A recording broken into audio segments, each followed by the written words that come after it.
মানে জুলাই যোদ্ধা তাকে বাহিরের রাষ্ট্রে নিয়ে তাকে অপমান করা, তাকে খুন করার হুমকি দেওয়া হচ্ছে হচ্ছে তারপর লাঞ্ছিত করা হয়েছে। এক কথা তারে খারাপ ভাষা গালিগালাজ করা হচ্ছে। জুলাই যোদ্ধা সামনের কাতারের আমার আখতারুজ্জামান ভাই, তাকে বলা হয়েছে, তার গায়ে ডিম নিক্ষেপ করা হয়েছে, তাকে মানে লাঞ্ছিত করা হয়েছে। এই জন্য আমরা আমাদের পক্ষ থেকে মানে আওয়ামী লীগের দোসর যারা মানে কি বলবো এক কথায় ওদের গায়ে ডিম নিক্ষেপকে অলিতে গলিতে ওরা যেখানেই থাকুক আমাদের পক্ষ থেকে মানে ওদের গায়ে পচা ডিম নিক্ষেপ করা হবে।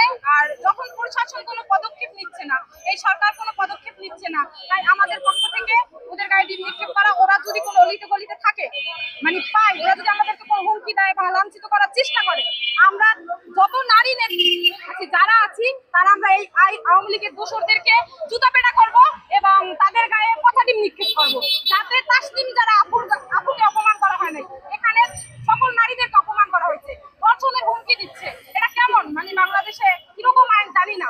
তারপরে তারা এই যে কয়েকদিন আগে মিপিনুর হক নূর ভাইকে হামলা করা হয়েছে, প্রশাসন কোনো ব্যবস্থা নিচ্ছে না। এই সরকার জুলাইতে রক্তের উপর দাগ করে তাকে বসানো হয়েছে। এতদিন তার মানে কি বলবো জেলে থাকার কথা ছিল, নূরবার কারণে সে বাংলাদেশে এখন আছে। তো সে এখন সরকার তাকে দায়িত্ব দেওয়া হয়েছে বাংলাদেশের মানে রাজনীতি করার। সে তাদের সাথে বেইমানি করতেছে। সে যদি না পারে তার দায়িত্ব পালন করতে সে চলে যাক বাহিরে, আমরা দায়িত্ব পালন করবো। ছাত্ররা দেখাই দিবে, ছাত্ররা 24-এর পরে দেখাইছে কিভাবে রাষ্ট্র চালাইতে হয়, ছাত্ররা চালাইতে পারবে। তো আপনার অপদার্থ সরকার আমরা চাই না। এটা আখতারুজ্জামান ভাইকে না তাসনিম যারা আপুকে অপমান করা হয় নাই, এটা এই সরকার এই উপদেষ্টাদেরকে এই দিন পাড়া শুধু আখতারুজ্জামান ভাইকে অপমান করে না, এটা সরকারের মুখে মারা হয়েছে। আমার কথা এক কথা কেন সে নিয়ে তার মানে ইতে নিয়ে সে তাদেরকে জুলাই যোদ্ধাদেরকে অপমান করায়, এটা কেমন তারা? এটা তো আমি মনে করি জুলাই যোদ্ধাদেরকে অপমান করে নাই, তারা নিজেরাই অপমান হয়েছে। আর এরকম অপমান করে মানে এরকম ডিম নিক্ষেপ করে কখন আখতারুজ্জামান ভাইদেরকে জুলাই যোদ্ধাদেরকে দমিয়ে রাখা যাবে না।